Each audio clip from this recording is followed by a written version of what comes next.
बहरहाल सभिनि दोस्तनि जे नाम मौलवी मलाज सुठो कंदासीं त हुस्न वारा कई हज़ारे मज हीअं तूं हिकिड़ो हुस्न वारा कई हज़ारे मज हीअं तूं हिकिड़ो जाप जागन जान में जानी जीअं तूं हिकिड़ो हुस्न वारा कई हज़ारे मज हीअं तूं हिकिड़ो को हणा आहे केड़ो मूं कमीने जो कसूर अग हियूं लाई हीअं ऐं अॼु हथ ॾिए तूं हिकिड़ो हुस्न वारा कई हज़ारे मज हीअं तूं हिकिड़ो जाप जागन जान में जानी जीअं तूं हिकिड़ो खल्क खुशबू लय शहर में मण खतूरी जा खपाए ऐं वार छोड़े विल मथे वसे हीअं तूं हिकिड़ो हुस्न वारा कई हज़ारे मज हीअं तूं हिकिड़ो जाप जागन जान में जानी जीअं तूं हिकिड़ो हुस्न वारा कई हज़ारे मज हीअं तूं हिकिड़ो वेहवटी में चून वैसी आहे ई आबे हयात वेहवटी में चून वैसी आहे ई आबे हयात परख पढ़े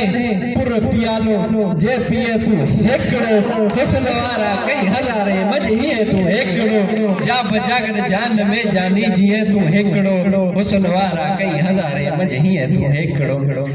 फ़कीर खल्क मुंहिंजे खून पुठियां खान खतरो जान नाहे ऐं राज सारे खेर असां जे रस दिए तूं हिकिड़ो हुस्न वारा कई हज़ारे मज हीअं तूं हिकिड़ो जाप जागन जान में जानी ऐं जीअं तूं हिकिड़ो अॻियां जेका मौलवी साहब जी मिसर आहे कमाल जी मिसर आहे चलो गुल गोहर सिज चंड तारा हंज हरण हुरू परियूं साईं घणियूं शयूं गुल गोहर सिज चंड तारा हंज हरण हुरू परियूं से मिड़ई मक़सद ॾियनि ऐं मक़सद मीअं तूं हिकिड़ो हुस्न वारा कई हज़ारे ऐं मज हीअं तूं हिकिड़ो जाप जागन जान में जानी जीअं तूं हिकिड़ो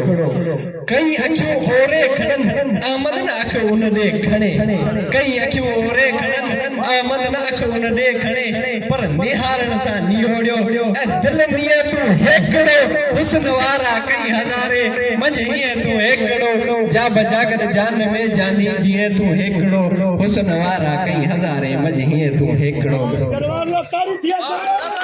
मौलवी महाराज कदल खां पोइ असांजे लाड जे इंता भलोड़ शाइर मरहूम मीर हाजन कालपुर जो सिटूं